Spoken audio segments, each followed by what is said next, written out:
je vais vous faire une petite synthèse donc, des échanges qu'il y a eu. Et la première table ronde, il était question de voir quelles étaient les actions de prévention et de lutte contre les discriminations qui sont à mettre en place pour favoriser et augmenter le taux de dépistage dans toutes les populations cibles.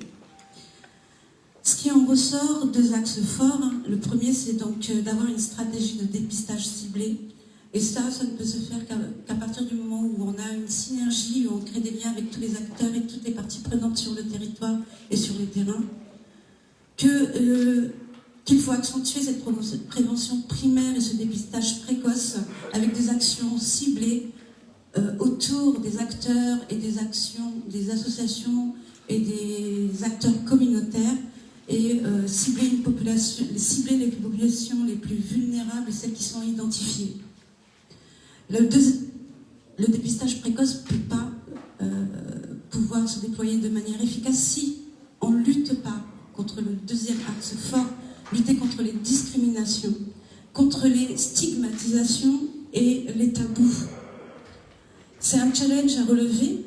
On a beaucoup entendu parler de combat, de lutte, donc c'est une guerre quelque part. Et il faut que ça continue à être porté par des plaidoyers forts, notamment par des champs qui sont transverses et pas seulement pour des acteurs qui sont concernés ou par les personnes qui sont concernées.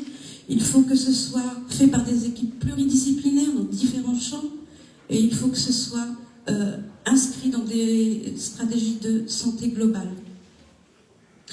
Alors pour synthétiser tout ça, il faut y associer les personnes concernées, les acteurs locaux, et pour que ce soit efficace, qu'on prenne en compte les besoins des territoires, que ce soit porté auprès des instances décisionnelles et qu'on puisse mettre en place des programmes structurés à fort impact sociétal.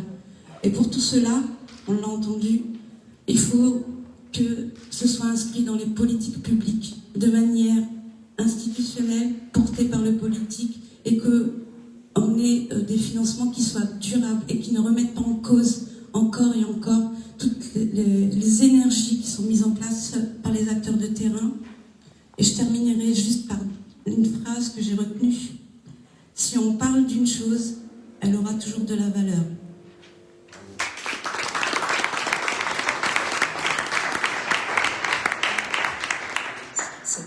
Bonjour, c'est très très difficile de parler derrière Fatima. Donc, j'ai pas le choix. Donc, j'ai tout compris, puisque je ne suis absolument pas du domaine médical, donc je vais parler médecin. Bonjour. Et c'est une phrase de Fatima, je n'ai rien inventé. Quel dispositif d'accompagnement des personnes vivant avec le VIH, de l'observance des traitements? Donc c'est des spécialistes qui en ont parlé. Comme tout a été pratiquement dit, soit par Fatima ou par tout le monde, ou le film, parce que le film quand même c'est une vraie synthèse, je vais parler de l'état des lieux. Et principalement au Maroc, puisque nous y sommes. Donc, docteur, vous avez dit, les centres de dépistage existent, mais pas assez. Des médecins spécialistes, mais pas très nombreux, puisque ça ne paye pas très bien. Et législation discriminante, ou un code juridique qui est plutôt très discriminant, malgré le fait des efforts aujourd'hui qui sont en train de se faire, parce qu'il ne faut pas, tout n'est pas noir, donc il y a quand même la société civile qui travaille et qui sait faire bouger les lignes, et nous n'oublions pas et continuons à faire bouger les lignes, s'il vous plaît. Puisque je suis juriste, mais les juristes, ils ne sont pas tous et une société conservatrice. Cette société aussi, elle fait des efforts, mais elle reste conservatrice. Sans oublier l'ignorance, la pauvreté intellectuelle, qui est beaucoup plus dangereuse des fois que la pauvreté monétaire ou sociale.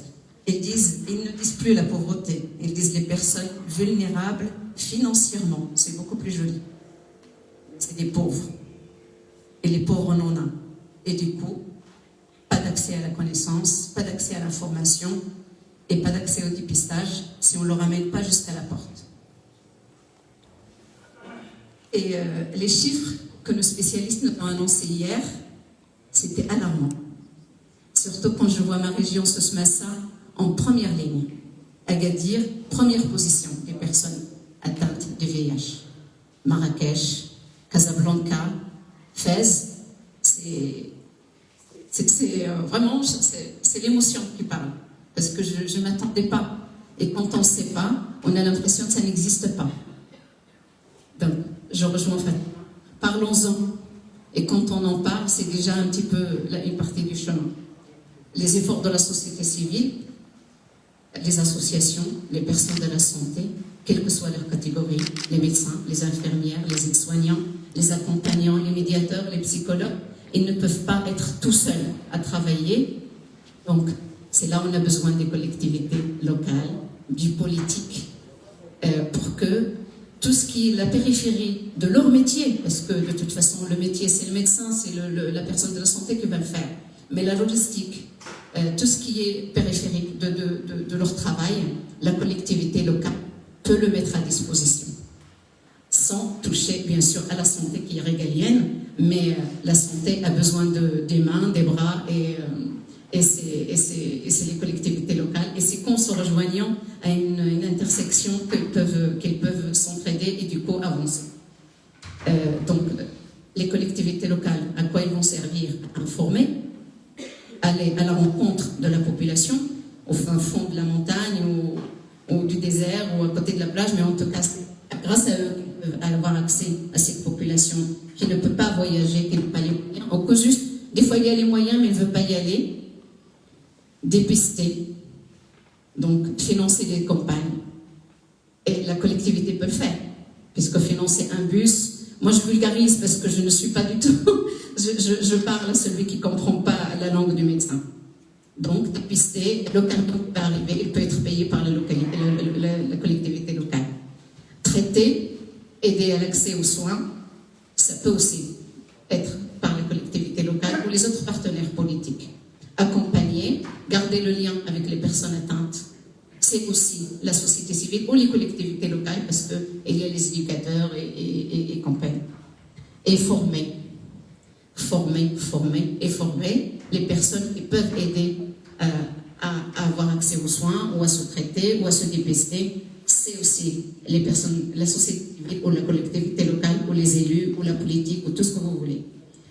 Donc, dupliquer les actions aussi de certaines villes qui ont brillé par leur action et par leur politique engagée. Donc, je vais citer Saint-Étienne.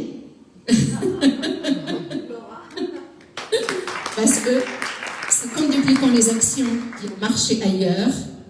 Donc, du coup, on a déjà moins de travail à faire puisque le scénario existe chez nos voisins. On peut le dupliquer et du coup, on peut un petit peu avancer sur notre chemin. Et surtout, le faire réussir au Maroc, notre pays qui nous fait vibrer. Merci beaucoup.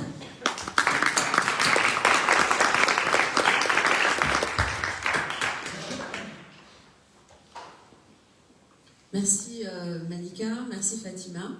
Alors, je ne sais pas si je me représente, donc Keltoum Rochdi, je suis membre du Cercle Jeune de la Croix, également élue donc, à la ville de Cergy et à l'agglomération de Cergy-Pontoise, qui est une banlieue très proche de Paris. J'ai la charge donc de rapporter la table ronde numéro 3 d'hier. La thématique, pour rappel, parce que la nuit a peut-être permis quelques oublis à quelques-unes ou quelques-uns. Donc la thématique, c'était comment évaluer les politiques de prévention et d'accompagnement thérapeutique sur un territoire, notamment diminution du taux de prévalence. Et nous avions la chance hier d'avoir comme intervenant sur cette table ronde le docteur Guy Seba, qui est directeur général du groupe SOS et qui est là ce matin, je l'ai aperçu tout à l'heure. Nous avions également une vidéo de la présidente de l'association Afravi, Christine Kadlama, et également la présence à nos côtés de monsieur Zakaria Edlahsen, donc délégué à la santé au niveau de la commune d'Essaouira.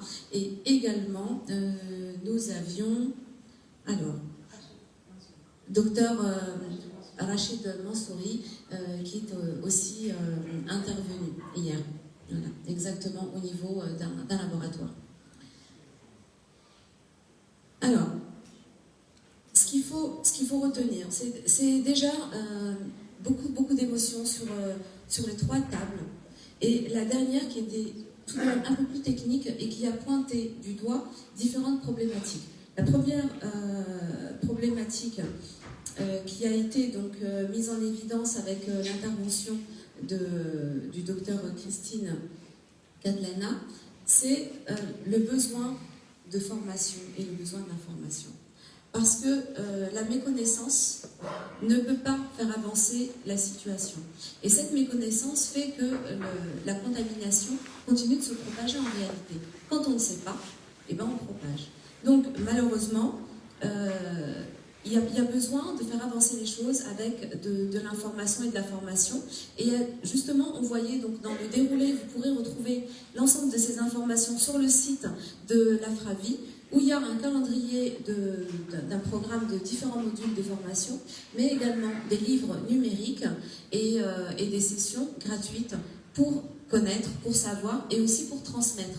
Donc ça c'est important, n'hésitez surtout pas à aller sur le site de cette association, à partager sur vos réseaux, par des mails, et c'est de l'information qui est gratuite et qui est utilisable par n'importe qui. Donc sincèrement, au nom du Cercle Jeanne de la Croix, au nom de la FRAVI, moi je vous invite à aller sur le site, ne serait-ce que pour voir ce qu'ils font. Moi j'ai eu la curiosité intellectuelle de le faire hier, et je vous avoue que c'est une mine d'or, vraiment une mine d'or, et on en apprend beaucoup.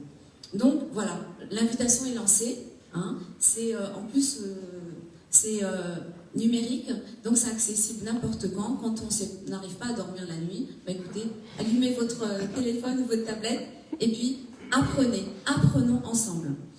La deuxième intervention donc, du professeur Guy Seba, donc, et également directeur du groupe SOS, était une intervention qui a pointé la nécessité d'un travail en transversalité.